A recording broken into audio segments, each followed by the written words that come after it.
This week's Behind the Bloom podcast is a companion to episode 205, Traditional Japanese Flower Arts. We'll talk about bonsai trees. I'll make a rose out of sashimi tuna. I've got a flower cocktail that includes sake, and I'll introduce you to my lifelong flower friends, the Kitayama brothers. And I even make a tabletop Zen garden today on Behind the Bloom with me and RJ.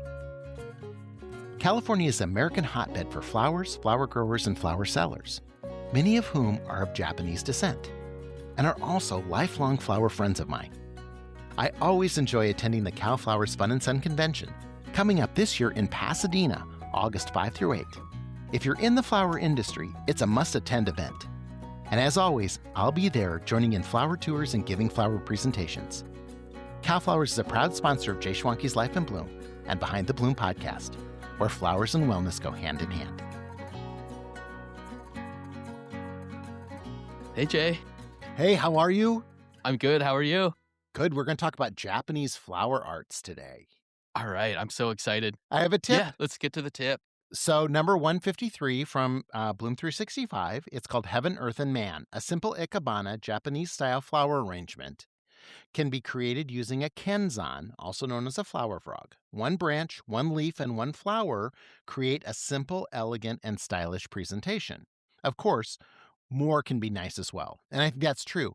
But one of the things about nature, and I think one of the things that I learned, because we're going to talk about this, is my folks wanted me to be classically trained in flower design. I've been to a lot of trade schools for flower design as well, but they sent me to Japan to go to the Ikenoba School of Floral Design. And so I went there to learn the Ikebana. Ikebana is probably like the class of Ikenoba is the class of Ikebana. Oh, okay. There's like Moribana, there's strict Ikebana, there's different levels of it. And So they're all types of Ikebana? And this yeah, is they're like all, a I guess, specific... styles, maybe. Oh. Styles is probably the appropriate term. Okay. And so I learned Ikenobo style of Ikebana. Okay. And it is based on Heaven, Earth, and Man too, but it's a little more loose, I would say, or a little less formal.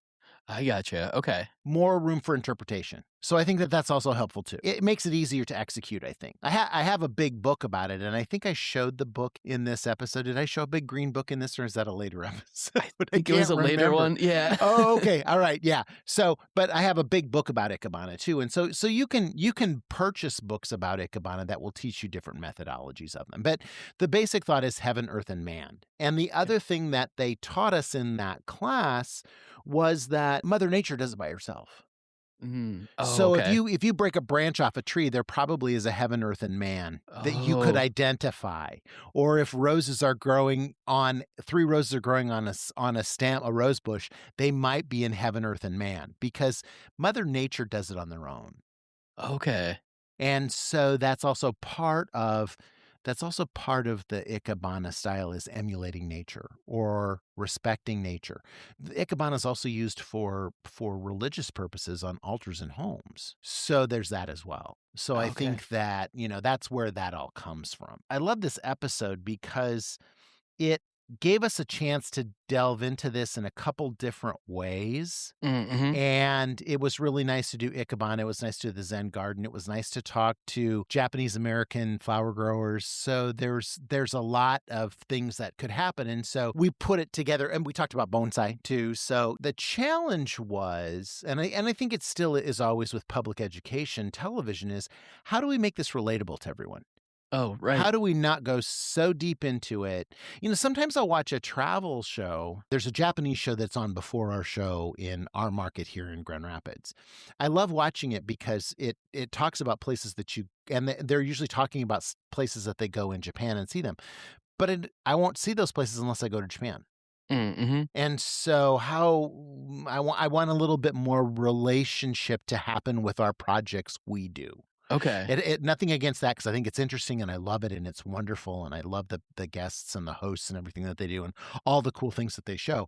But for us, we wanted to make it more usable and more relatable to everybody to do something. And that is one of our goals with the show is the mission is to to allow people easy ways to learn the health and wellness benefits of flowers. And however we can contain those is very important. Well, you did a great job, Jay, of just saying like how this should be like relaxing and, something like meditative. And I feel like that's something that everyone can take from it. It's like it's very relatable in the sense that all of these, even if you're intimidated by it, the purpose of it is to kind of have this meditative process where you're having a moment to yourself.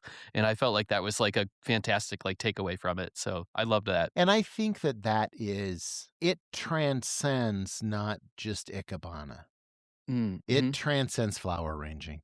Yeah, right. I think that, our friends in Florida, Brad and Kelly Gomez, who send me their pictures every week, they really lose themselves in the flower arranging process. And that's the idea. That's the concept. I've often told the story about when florists would come in, because when you do it as a profession, it's the same as a restaurant. When you cook at home for yourself, it's different than being in a restaurant where you have to fix 25 people something to eat right now. And in a flower shop, you have to make 25 people flower arrangements right now. So you do move fast. And so when you're doing it as a leisure activity, it's very important to relax and enjoy the process. And I think that's probably even more meaningful for florists who are used to doing it on a work basis where they have to do it fast. It took me a long time to realize slowing down. Even when we're filming, it's a challenge because I want to get so many things done while the meter's running. It's costing money to be there. So it's a challenge sometimes for me to remember to relax and make the arrangement and enjoy the process instead of thinking about the next thing that's coming down the pipe. Right. And I think that Ikebana helps embody that more than regular flower arranging does, because there is a meditative process that goes with it. And I did talk in this episode about one day we spent a day just looking at the flowers. Yeah. I thought that was so cool. Where was this bitten by a bug? Did something break and something didn't grow any further, and then the bloom decided to come out another side of the stem? Why did the stem grow crooked? What is wrong? Did a leaf malform? Where do the thorns come out of this rose? It's all that stuff that allows you to go deep, deep, deep inside the process. Really super helpful. Really super helpful. It's a distraction for anyone who's having trouble with too much stuff bombarding them right now, being able to relax and enjoy arranging flowers. And also, when you sit and look at them, when you're looking at that vase of flowers, get lost in that flower bloom. Yeah. Really look inside it. And that goes back to George O'Keeffe. I painted the flowers big so that people would be forced to look at them. Yeah. And that's true too. Let's see. So Bonsai with Dusty. Yeah. So who is Dusty? How do you know Dusty? For years, a long time, probably 20 years, I created books for the John Henry Company. And the John Henry Company would create books that you would see in a professional flower shop. It would be like a selection guide that you might look to send flowers to another city. It might be ones that are wedding pictures. So you'd look at weddings to get ideas of what you'd want your wedding flowers to look like, or what you'd want your funeral flowers to look like. We made books for all of those. We made artificial flower arrangement books. I worked on over 26 different books for the John Henry Company, and we would create those, and I lived in Nebraska for part of that time, and I lived in Atlanta for part of that time. I would come up here to Grand Rapids, Michigan, and work in a studio and create those books. Dusty was one of those photographers that would take those pictures. Cool. So I've known Dusty for a while, and I just ran into him because I'd seen online that he was doing bonsai. And I said, would you like to come on the show and tell people about it? And he's like, well, I'm not an expert.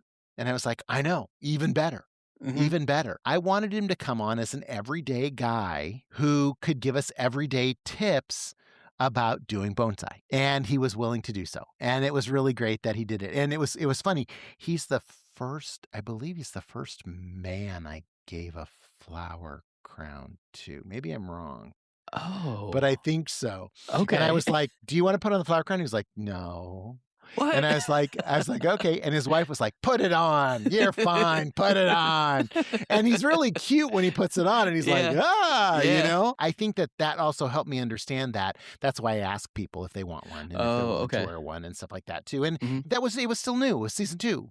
Right. Season 2, episode 5. I mean, we're not that far into it. So I love too that he brought examples of simple and more complex things. Yeah. Junipers and evergreens are really simple ways to do Ikebana because they kind of do it themselves, but it's not the true art. Or to do bonsai. Yeah, he brought up, bonsai. He brought up the wiring of a stem to give a place direction and stuff. And so I've always wanted to revisit this. I feel like I'm saying this to you every time now, which is really, I think it's teaching me something about this. In season 9 that we're filming this year, we're going to the bonsai exhibition for local bonsai artists here in Grand Rapids at Frederik Meijer Gardens and Sculpture Park. They also have a bonsai garden with some really beautiful examples, but this local area, it's a local geographic area bonsai show that we're going to go to. And then one of the people who works at my vet is a bonsai guy. And he was the one who told me about this event. So then I went to Alex and I said, okay, Alex, here's the deal. I said, do you want to be on the show? And he's like, oh, for what? And I said, for the bonsai, because you do bonsai too. And I want to get someone with a little more expertise. Well, here's the interesting thing too. He was a little bit nervous at first. He's gathering up about it too, because we're also going to be there and we're going to talk to experts and we're going to talk to vendors and we're going to talk to people who are there and why they do this. Alex is like this young man who's embraced bonsai, and there's older bonsai artists in our city who are retiring. And when you retire, you have to do something with your trees. Oh. And so they're giving them or selling them to Alex, and he now has these trees. Wow. That are, he got one the other day that's like, I don't know, 170 years old. Wow. And so we're also going to go see that with him too. And I think he's an everyday guy. I mean, he's an everyday guy. The thing that strikes me about Alex is he's very kind. And he's also the voice. He's the voice on the answering phone at the vet's office. So whenever I call the vet's office, I get to hear Alex. He's just a really kind gentleman. And he's young. I see what those bonsai, those bonsai artists see in him. And that they want someone to carry on all of that they've invested into that plant. And so then he has these. And when I went in the other day, because I take Ladybird in the other day for her checkup, and he said, it's so cold here. I mean, it's been bitterly cold. And he was like, they're normally outside, but I worry about them because they are in some ways fragile. And so he said, I had to move them all inside. He said, I needed to move them all inside for a couple days when it was sub-zero weather. Oh. And he said, it's just, it can frost burn them. Okay. Because they're in shallow containers and they're not buried in the ground, they don't have as much as much heat that they can retain from the frost barrier in the ground. And he said, so I was freezing my fingers. And I said, you weren't wearing gloves? And he was like, no. And I said, do I need to buy you gloves? He's like, I was getting frostbite outside. And I was like, well, yeah, because it's, 8 below zero outside. Yes, of course you were. And you're moving all these trees inside. And that's something we're going to talk about. Cool. I mean, that is... I have tried it many times. I'm not good at it.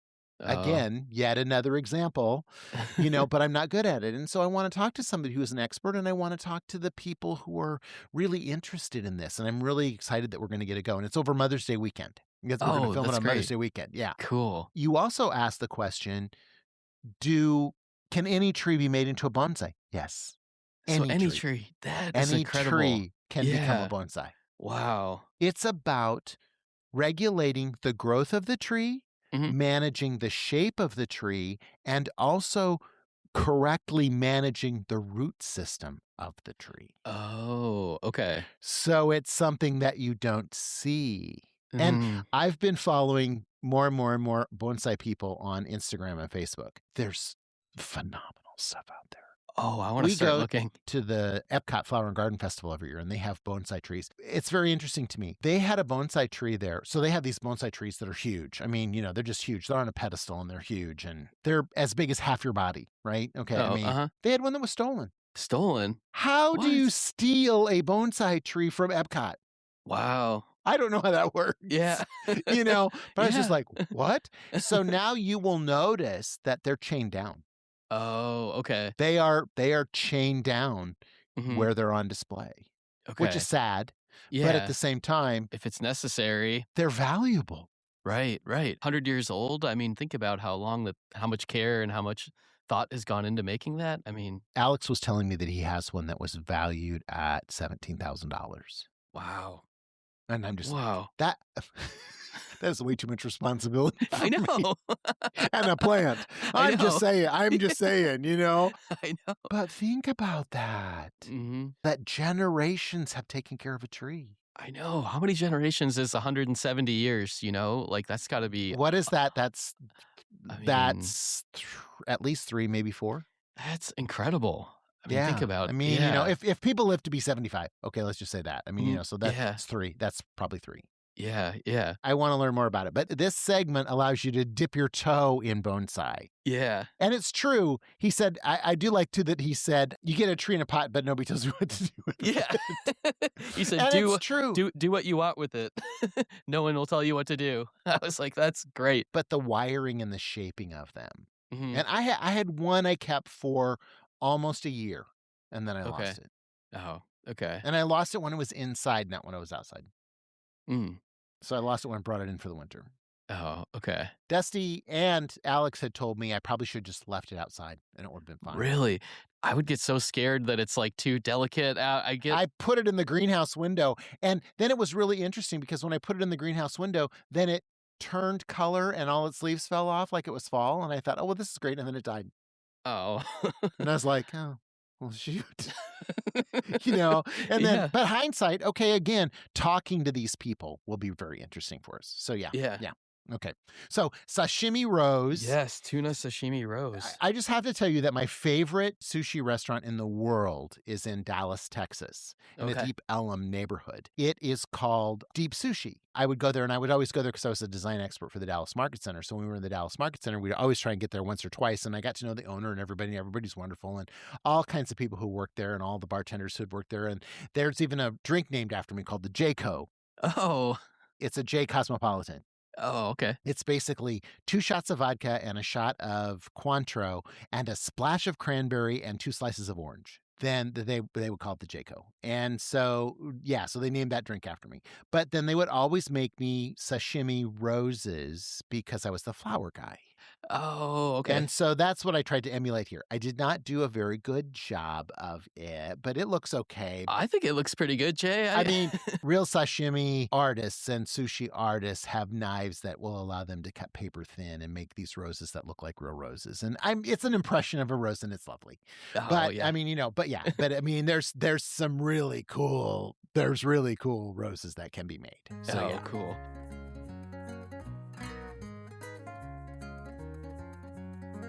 When it comes to flowers lasting as long as possible, I always choose Kreisel Flower Food. Flowers benefit from food and keeping the water clean. In my experience, Kreisel Flower Food does the best job. It's formulated by scientists. My favorite product is Kreisel Professional 3. Kreisel Flower Food products are available at their website, kreiselflowerfood.com. That's CHRYSAL flowerfood.com. And be sure to use our discount code, UBloom10, for 10% off your purchase.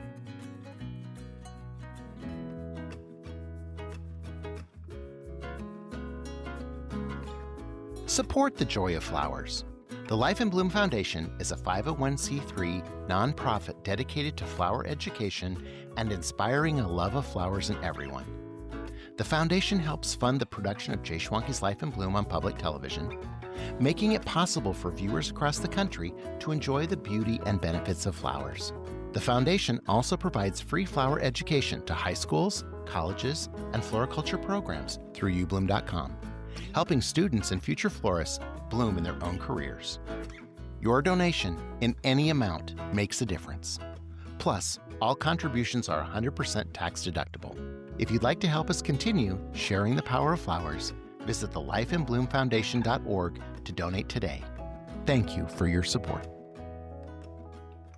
And we did a bed of cabbage just to kind of lay it on, and then an asparagus stem and basil leaves to make it look like a rose. Yeah. Yeah. It turned out really great. I love that, Jay. If I lived in Dallas, I would have gone there and filmed them doing it, because that would be a really cool thing. You know, Yeah. that would be, but yeah, so that was also part of it. And then there is this full-on alcoholic beverage. The ginger sake orange blossom, which is rye whiskey, sake, OJ, ginger, simple syrup poured in a martini glass, topped with ginger beer. And it packs a punch, but it's really delicious. And the difference is the sake. And I learned that when we were in Hawaii in season 7, Jenny Fiedler many times substitutes sake for vermouth in drinks. Oh, how interesting. And it changes the intention of the drink. And I think that that is really a big deal. Oh. Is using the sake as a substitute for vermouth. I don't think I've ever had a cocktail with sake. I've had sake straight, but Sure, I want to start trying that now, mixing that in. Yeah, I think that was such a cool. I think it's a wonderful thing. And that's what it does with this drink, is it changes that rye from being like a Manhattan to being different because of the sake. You've got a clear, more herbally, not even herbally, more botanical type drink coming in that's rice-based. Yeah. I have a question for you, Jay. I'm wondering if you've heard this. This is a myth, and I don't know if it's true. Have you ever heard that you don't get a hangover from sake? Yes, I've heard that. Is there truth to that, do you think? I've never had enough that it would have given me one. I don't think I've ever either. And I always would get hangovers at Deep Sushi, but I was drinking the Jayco's along with the sake, which I've also heard is a very bad thing to do, is to mix warm sake with other alcohol, because it will give you a hangover. Yeah. Okay. So we have an assignment. Yes. For our next recording session. There we to find go. out if we can figure that out. All right. So now we have the Kitayama brothers. Yes. Oh, So I loved this segment. this is really exciting, because Robert Kitayama and I have been friends since we were 5 years old. Oh, wow. I didn't realize you went back that far. Yeah, we would go to Society of American Florists conventions, and our parents were contemporaries of one another. We were friends. There was this group of 4 guys. It was Robert and his brother Scott, who is not in this show, who now is, I believe he's an IT specialist of some kind and works in like Silicon Valley. But Robert and his brother Scott and their friend Roger Yanamoto, who, let's see, remember the carnation episode when we went to the Akiyama farm? Yeah. So Mrs. Akiyama's sister Rose was Roger's mom. Okay, so Mr. and Mrs. Akiyama were Roger's aunt and uncle. Oh, okay. Roger and then me were these 4 guys that would hang around at conventions. And so this was the day that you didn't worry about your kids, and you were like, don't get in trouble, and you'd send them out into the hotel, and we'd ride the elevators, and we'd push all the buttons, and we would go, we were out causing trouble. Right. And you didn't really have to worry about it, right? And so everybody would always come up, and the group would be saying there, and they'd say, "Are you guys all oh, wait, you're not all brothers. This kid isn't Japanese." And I was like, no, I was the only one that wasn't. Robert calls us flower lifers. I love that. And he said, because the only way we're getting out of the flower business is feet first through the door. And I think that that's true. I think some of us are in it forever. Robert is, he was hysterical as a kid. He had long hair and it was this long, thick Japanese hair, and it was cut off flush. And he would always pull it back like this, and then it would hang down again, and it was all one length. And he was a bigger guy. He was like a heavier set guy. And he's older than me. So he was always a little bit bigger than me. Not anymore, but then he was. And so then Scott was littler. We just ran around a lot together. I've always known him. And so it was really fun to be able to go there. Now, Stuart, his other brother, is the same age as my sisters. And so is Robert and Stuart and Dave. Dave, I had to find it in the Rolodex. Dave is the same age as my older sister. Okay. I love Stuart and Dave too. I love these three guys. Dave has a very unique personality that I just love to talk to Dave. Even as a Oh, little kid, I loved to talk to Dave. Stuart is Robert's kind of managing everything. Stuart's the scientist. He knows how all the oh, boilers work and how all that stuff went together too. okay. Kitayama Brothers, they were really trying to create a experience for people with this farm. This farm is is on the coast in California. It butts up against the coastline. Really? They wanted to build like a bed and breakfast and have it be where you could go stay on a flower farm and go walk the flower farm and take flower lessons and all that stuff. Well, then this last year or two, they finally are, because Robert's a couple years older than me. So I'm 66. So Robert's like 68.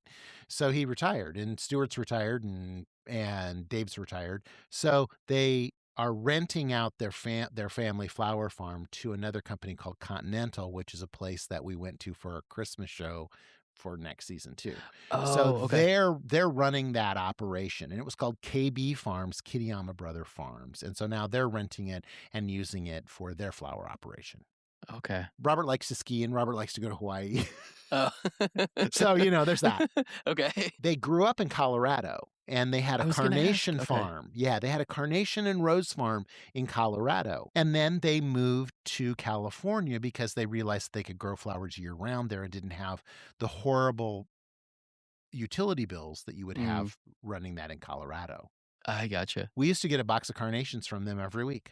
Oh, When how I was a cool. little kid, I would come on the bus, get on the Yeah. bus. Thursday, you'd go down to the bus station on Thursday morning and pick up the box of carnations that came from Kitayama Brothers. So Oh. yeah, I mean, that's how long we've known each other. And then I really loved the 4 Sticks story because I think that that's very meaningful. Yeah, I loved you interviewed all 3 of them at the same time, and it was so fun seeing, like, all 3 of their dynamic together, and then when you Yeah. asked about the stick story, it was like they all kinda looked at each other, and I don't know, you could tell that it had a lot of meaning to all 3 of them, and it was like, who gets to tell the story? And so it was fun to Yeah. hear them explain it. So the idea is that as a single stick, it's easy to break a little single stick. But when you put 4 sticks together and they are bound together, it's much harder to break them. And that was the story of their father. So Robert's and Stuart's father and David's father and 2 other brothers who were running the Kitayama Brothers. Okay. I think it is interesting that, because Dave talks about the bright kids coming on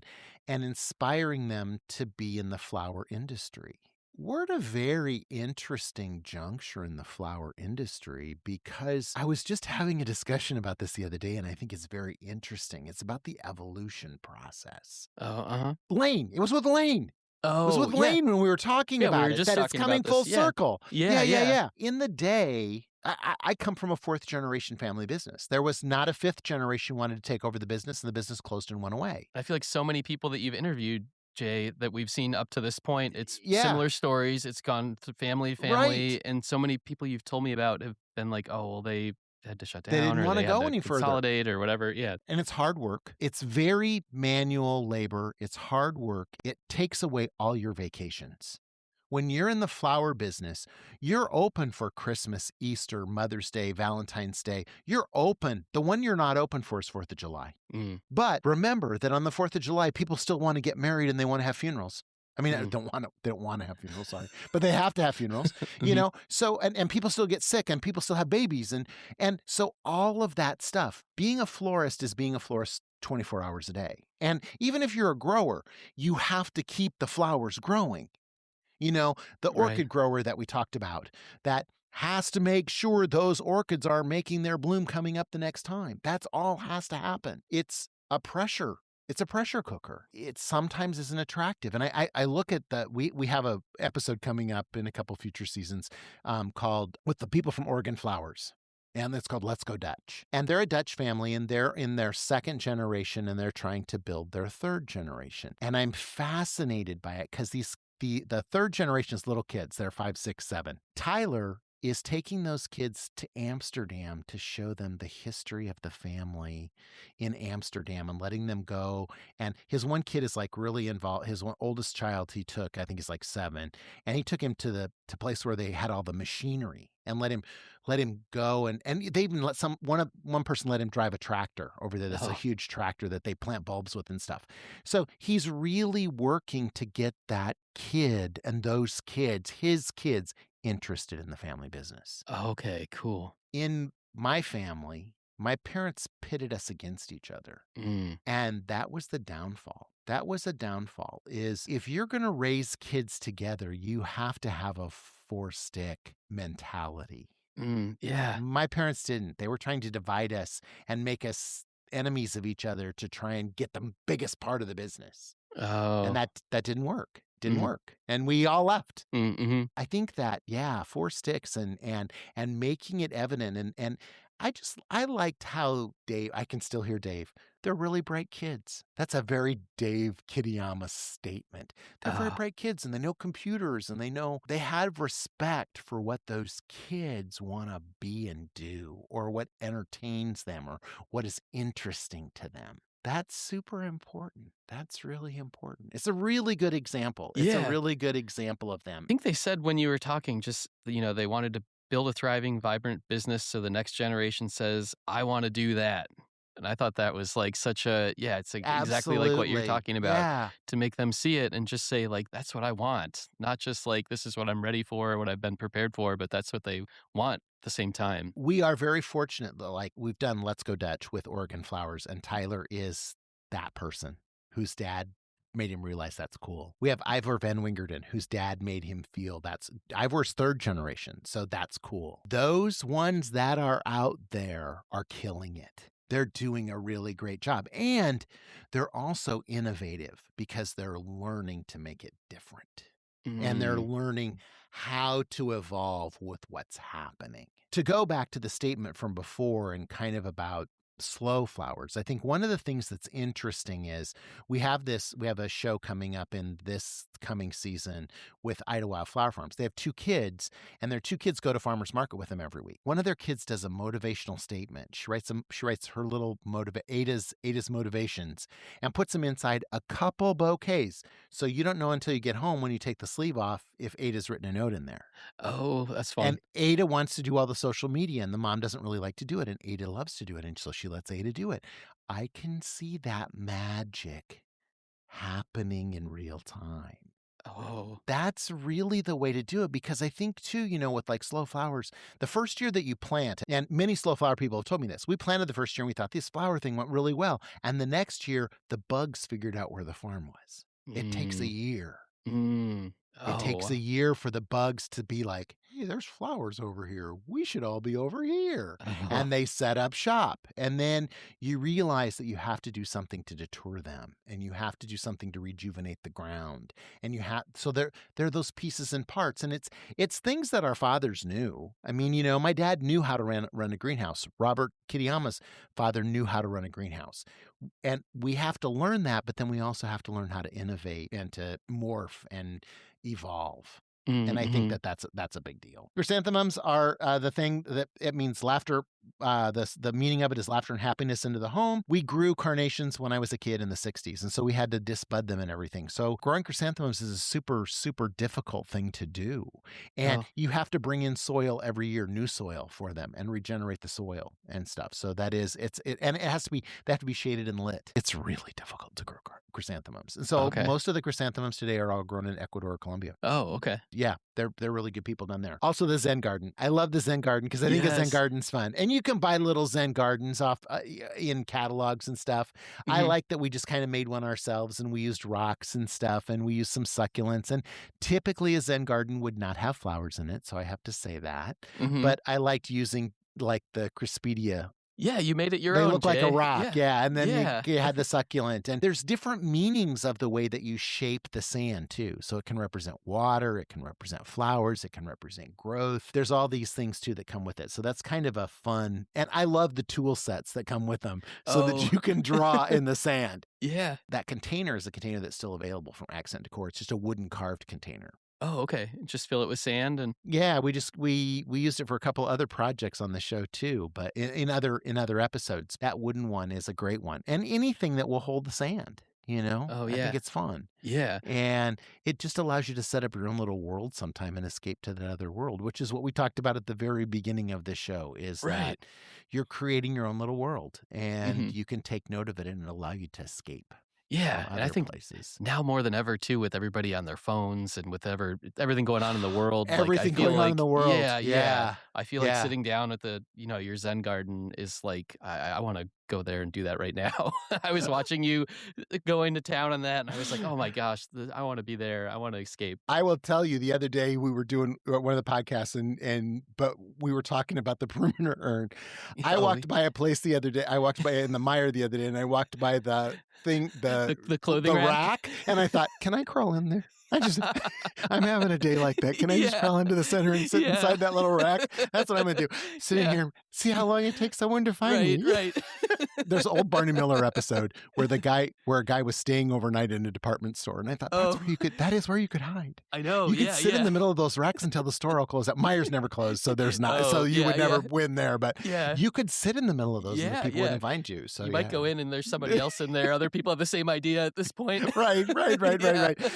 With a gallon of milk. Meijer's is a Yeah, grocery store too, yeah. so you could have a gallon of milk and some Fritos or something, and Yeah, you'd be yeah, fine. some cookies. Yeah, Yeah. exactly. I think it is important because Yeah. flowers are powerful that way. That is Mhm. the way that they are powerful. They can help you create little worlds. I mean, we've talked about it a lot. We talked about it with terrariums, we talked about Zen garden, we talked about Ikenoba, we talked about it with your flower arrangements that you're making or taking time to arrange something and enjoy the arranging process, or releasing endorphins by giving flowers to somebody else too. It all seems to come full circle, doesn't it? I mean, Yeah. that it's about the power of flowers, and Yeah. that's what we do. We hope that all of our listeners enjoy that when they come here, and that we can let you escape for 30 or 40 minutes with me and RJ, and Yeah. we'll laugh and giggle and tell lots of good stories. So Yes. that's what it's all Aw. about. Awesome. Good. All Well, hey, right. thank you. Yeah, Thanks. thank you, Jay.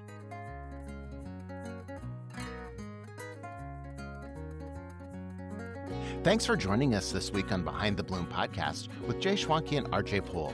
If you loved what you heard, be sure to follow or subscribe so you never miss an episode. And share it with a friend to help us spread the joy, one bloom at a time. Thank you for taking the time to slow down with us. And hopefully you left feeling a little lighter and inspired to try something new. Make sure to join us next week for a brand new episode. Thanks for being here with us, Behind the Bloom. Hey, just one more thing. If you love flowers, you've got to check out ubloom.com. It's the online home of Jay Schwanke's Life in Bloom, where you can stream every episode for free. Plus, you'll find Behind the Bloom videos, my blog, show recipes, and so much more. There's also a massive video archive, over 1,800 how-to videos, flower farm documentaries, and even my very first series, JTV. All Life in Bloom episodes, exclusive web content, and farm documentaries are totally free. Just sign up with your email. And if you're ready to dive deeper, there's a paid subscription option that unlocks the full library of how-to videos. Everything from creating bridal bouquets to centerpieces, corsages, and more. Tons of content to explore. You're gonna love it.